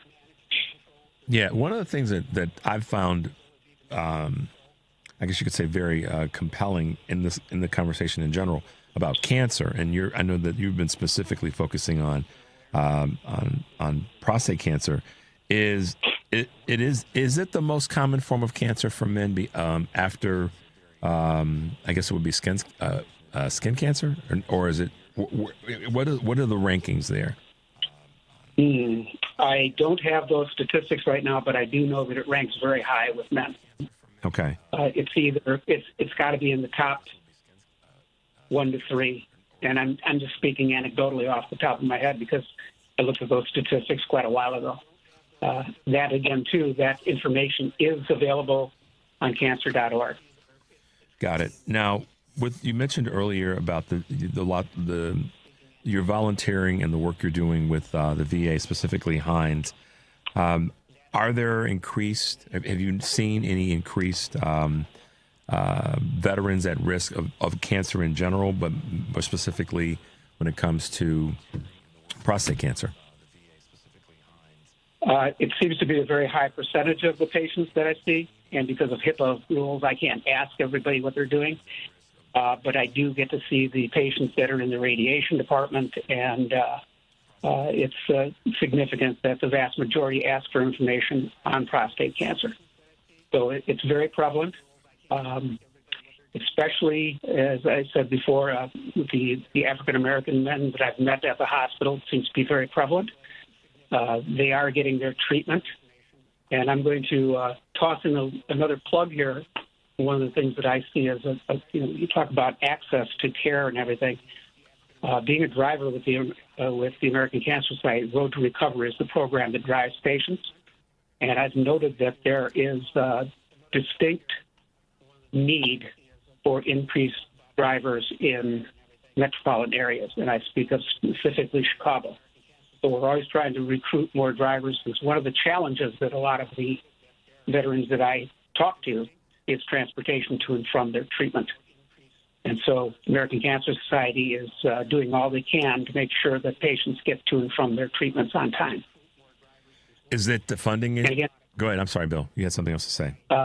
If anybody listening would like to become a driver with the Road to Recovery, you can learn more information again on cancer.org, or they can call the American Cancer Society directly at 1-800-227-2345. And they will answer all questions about the program. And being a part of the Road to Recovery. Yeah, got it. Yeah. Bill, any last words as we wrap up? And before you say that, I want to thank you for, one, being on the show and the work that you're putting in to be a part of the Road to Recovery and helping so many folks in general, but specifically men in this area of prostate cancer. But what are some final words that you can share with our audience as we wrap up today? Well, first of all, thank you again, because I think a show like yours does help raise awareness, which is extremely important. I know from personal, with family and friends and myself, delaying the screening process is something that is extremely detrimental. And so I know if I had gotten mine screened earlier, I might have had a better outcome, but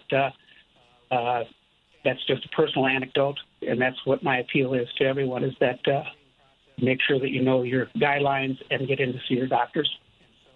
Absolutely. And I thank you again. Well, thank you, Bill. And this is a partnership, so we want to do our part in helping amplify concerns like this for all folks, but particularly men, and even more specifically African American men. But I think in general, the more that we as a society can communicate about our medical concerns, our healthcare concerns, the better off we will be as a society. And I thank you, Bill, for being with us this morning. We'll have you back because I know you just got some data today that I'm sure you're going to filter through and get more granular with. But I'd love to have you back and talk a little bit more about that and the data that you're receiving so that we can do a better job of informing people that listen to our show. Does that sound okay? I'd welcome that very much, Richard. Thank you. Thank you, Bill, for being with us. Bill Zdenek, volunteer with the American Cancer Society, and one person that has definitely made it clear that we have to stay on top of this and do the best that we can to provide prevention and road to recovery. Thanks, Bill. Have a great day. Stay safe, and we'll talk with you soon. Thanks, Richard. All right. Bye-bye. All right, guys, there you have it. I mean, what can I say? It's a tough area. We know that it is. As a guy, as an African-American male, I know that I'm in that group, and I can say as a progressive, we have to be open-minded about what we have to do with all of our care, all of our medical care. And shout out to my good friend Caitlin Keene, who's the Associate Director for Cancer Center Partnerships with the American Cancer Society, and she's the one that's helped us have a few guests on the last week or so during this month, where we're really highlighting some medical concerns and particularly cancer. So shout out to Caitlin Keene. She's a really strong voice in this space, and I appreciate her helping us get Bill on this morning. We're going to take a break. The number, of course, is 773-763-9278. You're listening to Choose Views on WCPT AM 820 in Chicago, WARR 1520 AM and 103.5 FM from Warren County, North Carolina. I'm Richard Chu. We'll be right back. Turn up the heat on every drive with a Porsche from the Porsche Exchange in Highland Park. Our tariff-free vehicles are available for immediate delivery, like the 2025 Porsche Cayenne. And right now, lease the 2025 Macan Electric for only $949 a month for 39 months. Don't miss out on the $7,500 EV tax credit ending September 30th, and grab your electric Porsche today at the Porsche Exchange in Highland Park or PorscheExchange.com. $4,929 to accept. Excludes tax, title, license, and doc fee. No security deposit required. Expires 9/30/2025. Former CIA officer Jason Hansen here. In my line of work, I've seen firsthand how fast the world can change. With rising geopolitical tensions and inflation eating your buying power, it's time to take action. For me, that means gold. And for gold, I exclusively trust Advantage Gold. I urge you to do the same. Call them now at 800-900-8000 for a free gold guide to discover the security that comes with owning precious metals. Again, call 800-900-8000 today. Paid for by Advantage Gold. Performance may vary. Past performance is not indicative of future results. Always consult your financial and tax professional. WCPT replay. Former Illinois Congressman Joe Walsh is here. Joe, you said something that I really liked. You said that if the Democratic Party has a big enough tent for a conservative Democrat like Joe Walsh, it's a big enough tent for Zoran Mandani. I just became a Democrat a month ago. I'm a conservative Democrat, and I'm asking progressives to accept me and embrace me, even though we may disagree on plenty of issues. How dare I ask progressives to embrace me if I don't embrace a progressive who just fairly won the Democratic nomination to become the mayor of New York City? Joe Walsh couldn't win in New York City. I'll bet Mamdani couldn't win down in Kentucky. It's a big, diverse country. Let's embrace all wings of this tent. Keep listening to WCPT 820 because facts matter. You're listening to WCPT 820. Here's the latest Chicago weather update. From the Weatherology Weather Center, I'm meteorologist Jennifer Wojcicki. Skies will become mostly sunny here for today with a high in the mid-70s. Winds out of the north around 5 to 10 miles per hour, gusting as high as 15. And then for tonight, mostly clear with a low around 56. By Friday, sunshine, a high around 80 degrees. Saturday, plenty of blue skies and sun and a high around 83. That's your latest Chicago weather update. Currently, it's 63. Alexa, play WCPT. WCPT from TuneIn. Welcome back to Choose Views with Richard Chew. Hey guys, welcome back. What you don't know, again, as I've said so many times, all the great stuff that happens during the commercial breaks, the things that we say and the things that we talk about, but also my man Henry is making his way around the studio in roller skates, and because he's making sure that the front door is being navigated, he's helping with one of the other broadcasts in the studio. So shout out to my man Henry for keeping all of us on the rails this morning. Bill Zdenek, the volunteer from the American Cancer Society that we had a moment ago, is yet another one of those folks that is doing the thing that we all have to do, and that's work to help each other and talk about difficult things. Cancer is a difficult topic. Prostate cancer for men is an extremely difficult topic. And the way that we go forward and that we win as progressive liberal Democrats, even though we didn't talk about politics with Bill, is that we have to be willing to have the conversations that I believe are the tough conversations, and that we can't bury our heads in the sand on things because they're uncomfortable. We all are susceptible to that. I know that I am. I'll be the first to raise my hand to say that some stuff you got to get yourself in your right frame of mind to talk about certain things. It could be finances, it could be health, it could be a child, it could be a parent. The list goes on. It could be a sibling, and there's so many things that we have to get our heads right to have those conversations. And our next guest is someone that is unapologetic and relentless when it comes to talking about probably the toughest topic in America. I would say this, and maybe some people would say no, but then let's have a debate or let's have a conversation about it. And that's racism and racial issues in the United States of America. They are real, folks. And I've gotten called by people a racist because I talk about race. I've gotten called a racist, but because people have said that, you're playing the race card, et cetera, et cetera. But I'm not afraid to talk about race. But I'm also encouraged to embrace, as I say, my Caucasian brothers and sisters and colleagues who understand that race is a real issue in our country. And they recognize that they have a huge opportunity to play a part in resolving it or making it better. We can't make race, but making the conversation more real. Same thing with sexism. That's probably number 2 on my list. The bias is there. But I want to welcome to the show, once again, our good friend and professor, Dante King, who is an author, leader, speaker, innovator, just a dude that's out there unapologetically talking about one of the most difficult and hard things for people to talk about that in our country, and if not in our world for that matter. Dante, good morning and welcome to the show. How you been doing, man?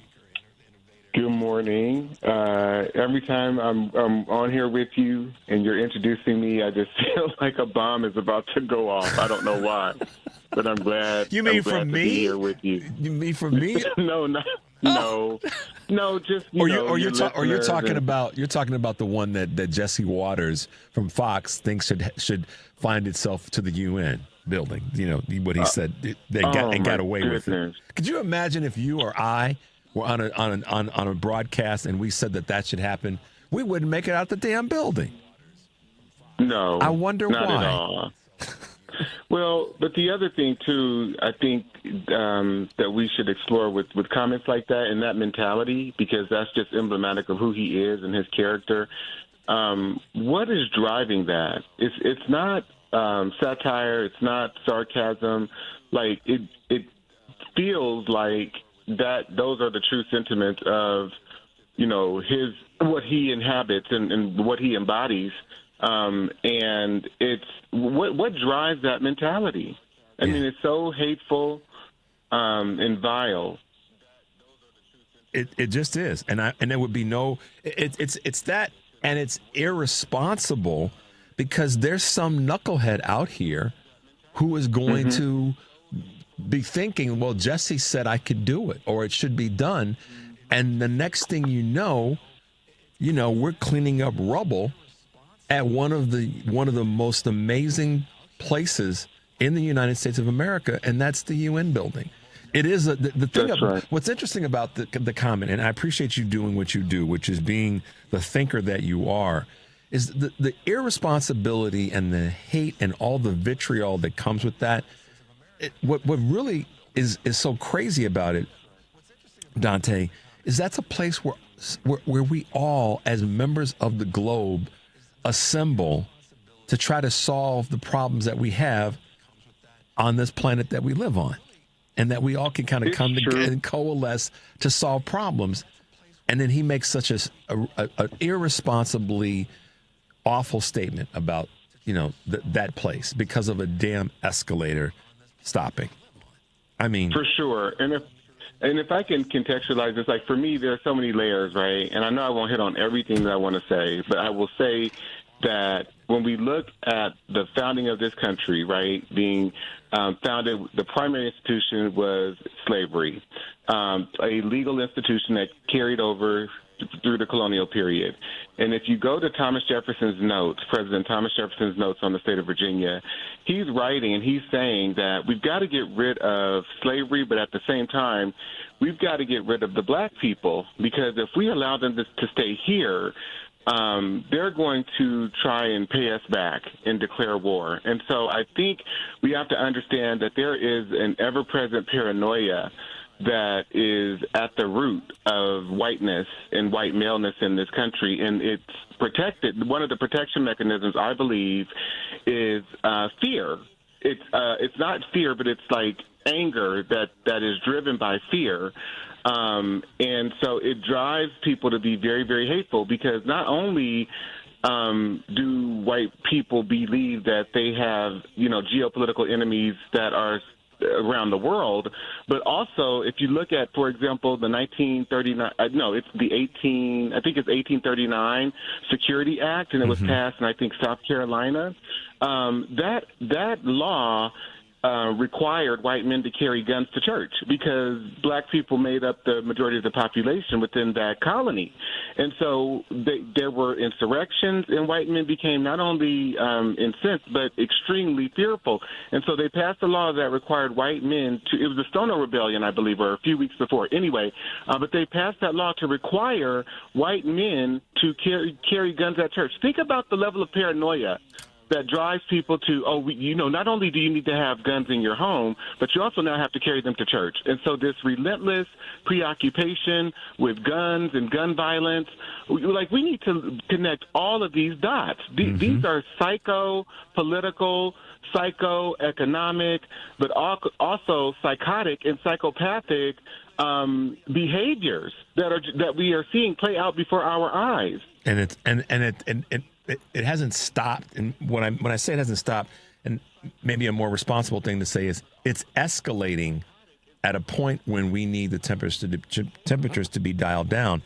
And when we call it out, when I say we, I'm speaking very specifically, folks up all over the country, when black voices of color, when women speak out about the violence that's perpetrated on them, we're speaking from a place of understanding it first, and from the front seat of it happening. And so the objective has to be for all of us is to dial down this violence, dial down this conversation and rhetoric around it. Because trust me when I say this, people who are susceptible to those kinds of words we have to be mindful of that unstable person acting on it. And then people are harmed. And that's historically how these massive violent acts have happened, is that somebody says something stupid, throws gas on a fire that's already burning, and someone then acts on it. That's why we've had so many black communities destroyed, successful black. When you talk, people now know about, what took place in Tulsa. Many white folks didn't even know about it. Frankly, a lot of black folks didn't know about it. But now Tulsa has become a part of the conversation when it comes to what white Americans did to a sustained and sustaining black community. That can happen again when we have people making irresponsible statements like that from Jesse Waters, and those are the reasons why we have to dial down this temperature. We have to push back on these opportunistic moves toward violence. Well, and I would say it is happening again because we saw that the Supreme Court ruled, and I think it was Brett Kavanaugh who wrote in his opinion that they could consider people's accents, the type of work that people, like if they were construction workers or if they were gathering around Home Depot. They basically said that racial profiling is legal, so to speak, in terms of rounding up brown people in this country. So it is happening all over again. And this rhetoric that people are calling, well, this is all about politics. We can't, counter someone. Everyone deserves to have their own political position. But if your political position is driven by racism, is driven by anti-blackness, it's driven by misogyny, that is more than a political position. I mean, these are political positions that we're in. And these political positions drive our access to opportunity. They drive where we will be able to get and not get as a collective group. I'm not talking about the exception or what is possible, but I'm talking about probability. And I think we have to understand that whiteness and white supremacy is a political position, which is why it was open to anyone who was phenotypically considered white or high melanin producing. And blackness is a political position. And every other racial category in between, those are political positions. And that is true for gender as well. And I think we have to understand that when you take your political position and you say, I am white and I believe I'm superior, but then you go and you steal a whole country and then you implement a law in 1790 that says we're going to make this a white country. The predicate for citizenship is that you are white. That is psychopolitical and it is a psycho-legal position. You are enshrining your political position of superiority into the legal context, thereby regulating the entire country based on the predicate and the conception of whiteness. And it's continuing and growing in this conversation now about and around white supremacy. You're listening to Choose Views on WCPT AM 820 in Chicago, WARR 1520 AM and 103.5 FM from Warren County, North Carolina. I'm Richard Chu. We are talking with Dante King, and if you didn't know, Dante has a little bit of knowledge and experience in this area, in this conversation around racism and how it is unfortunately part of the fabric of America and fabric that many Americans don't want to talk about. As I said earlier in introducing Dante to the show this morning, there's a lot of things that the country buries its head on, and this is probably, in my experience, it's at the top of the list. What happened 2 weeks ago with Charlie Kirk being murdered immediately went down the path of first political. It went down the path of political left. It's on the left. It's on the left. It's it's an LGBTQ person. It's a trans person. All these things that are the divisiveness that ultimately, though, this is what a lot of people don't want to talk about. They are based in this racism conversation.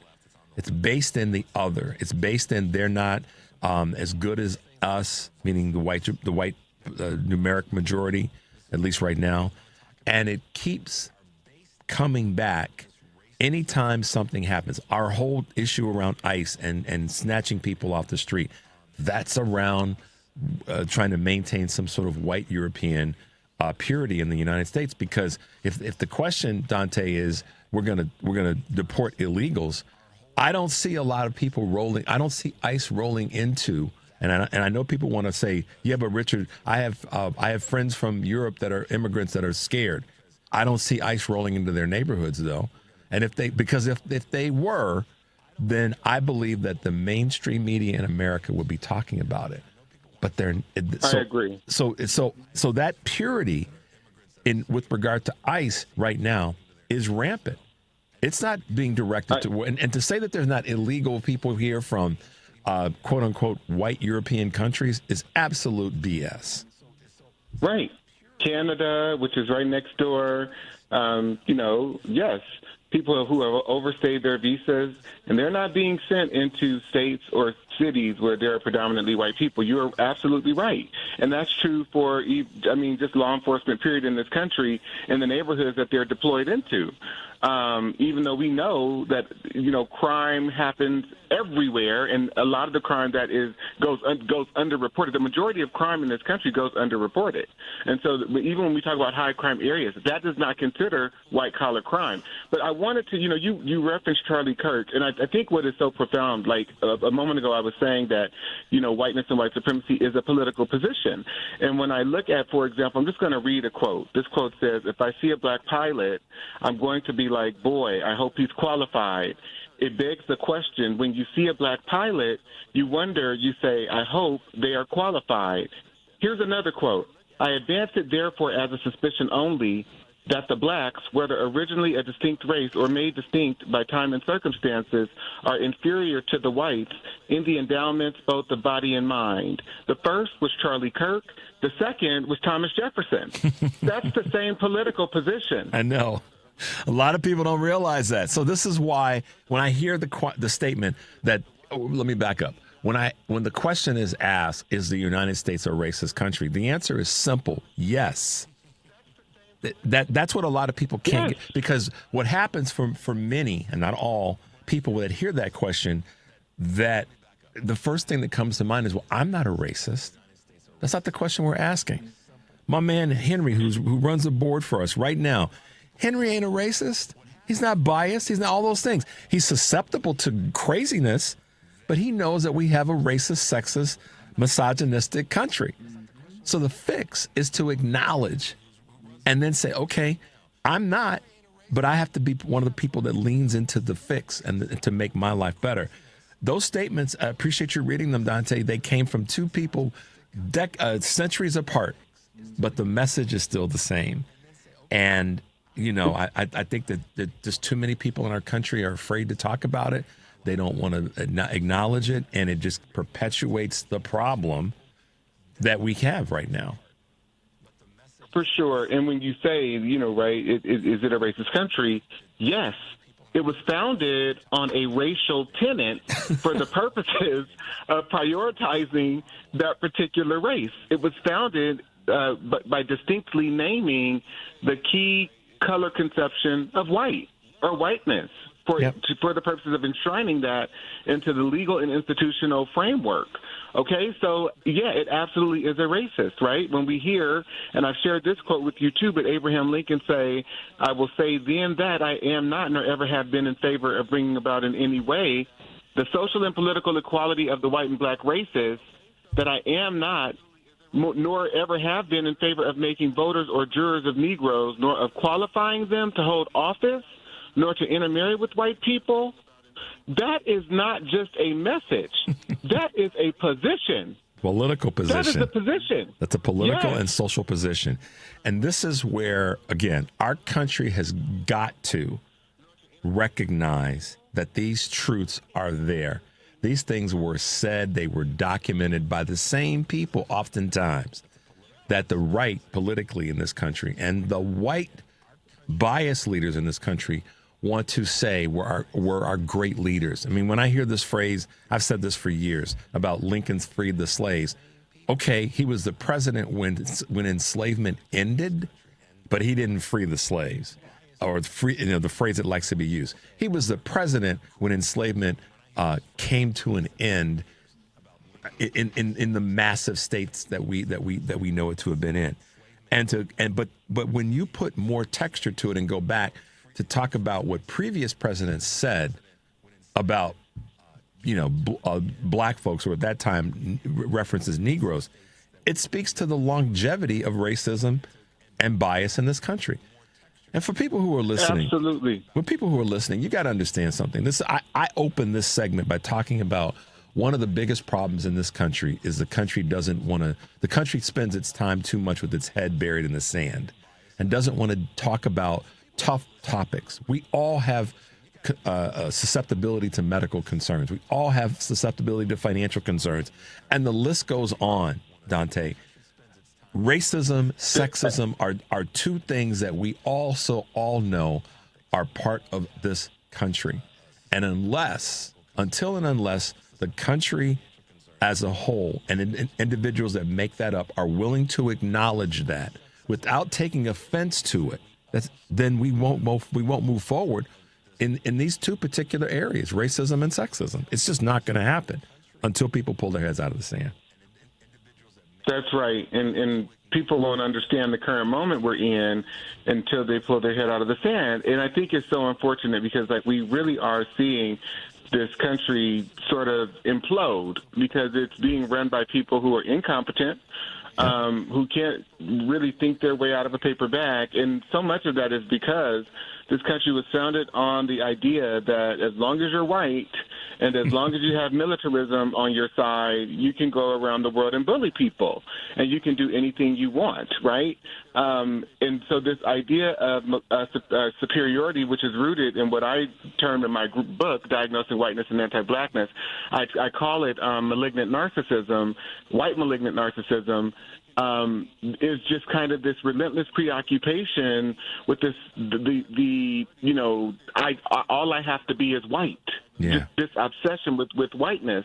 And if we even go to, in the spirit of past presidents, President Andrew Johnson, I quote from him a lot, all the time too, with his quote, he says, if blacks were given the right to vote, that would place every splay-footed, bandy-shanked, humpback, thick-lipped, flat-nosed, woolly-headed, ebon-colored Negro in the country upon an equality with the poor white man. But he says, as long as I am president, this will be a country for white men and a government for white men. So these people have been living within their own bubble, their own cocoon, being reinforced, the idea being reinforced to them that all you have to do is be white and be a strong man and bully people around the world. But right now we see the world responding, and the other world leaders are laughing, and they're saying, wow, look at that guy who's representing that country that claims to be oh so great. He's a buffoon. And this is what we've been allying with for all this time. And so now you see different alliances being formed around the world. And, I mean, it's so sad. It is so unfortunate because it did not have to happen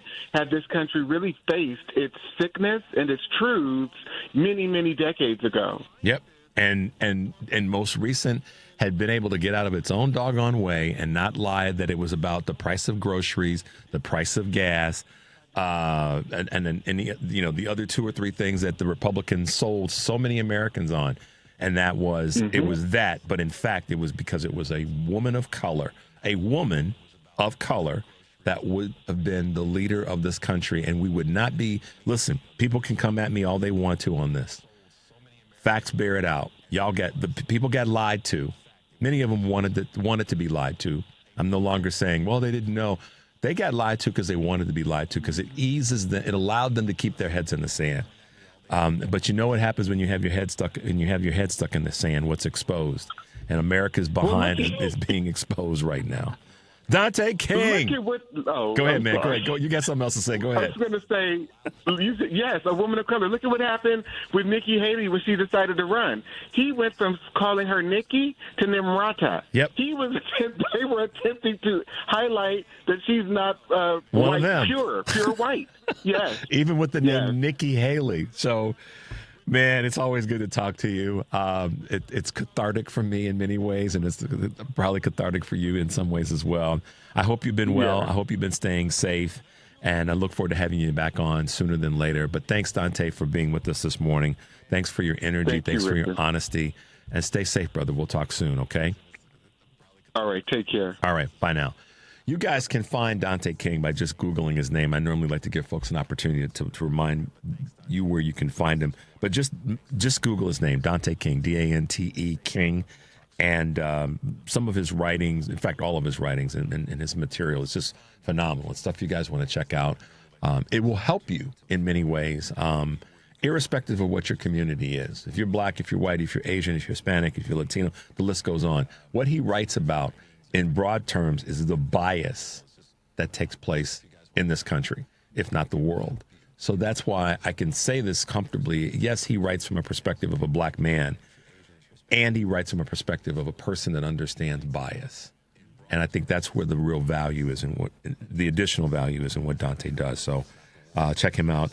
Thanks for being with us this morning. Thanks for our guest that we had on, Bill Zdenek, from volunteer with the American Cancer Society, and Representative Matt Pierce from the great state of Indiana, for being with us this morning. It's been great to hang with you guys. As always, I'm going to be back at 2 o'clock this afternoon filling in for Jones, so I'm looking forward to that. But for now, as always, guys, take a deep breath and make your life count and smile at a stranger today. We'll see you later.